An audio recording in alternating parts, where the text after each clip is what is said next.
This past Thursday, March 31st, the American Enterprise Institute for Students at ASU hosted an event that was part of their Center on the Future of War Spring Speaker Series.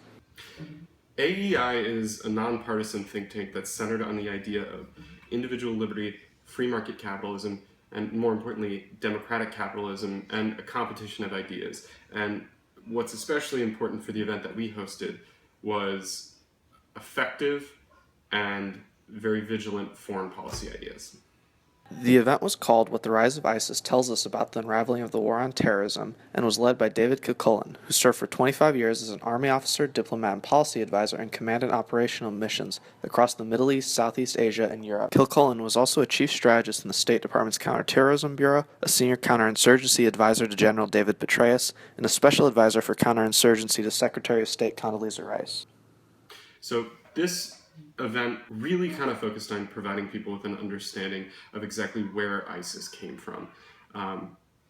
For a lot of people, it's just something that happened in 2015 and 2014. Suddenly they were just on the scene. And what we really sought to do was sort of describe the incidental policy decisions made by our leaders that got us to where we are now. We've tried a number of different modes, right? We tried full-on invasion and occupation in Iraq.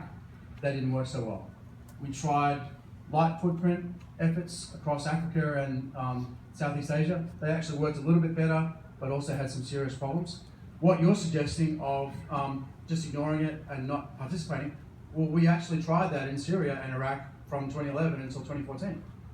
And one of the reasons why Europe is being swamped by this giant tide of refugees is precisely because they didn't do anything to contain the threat when it was happening at the beginning of the Syrian civil war.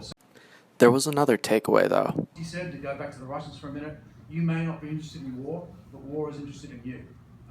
We can tune out, but if we continue to tune out, we will see more unexpected collapses. Charles Clark, Arizona State University.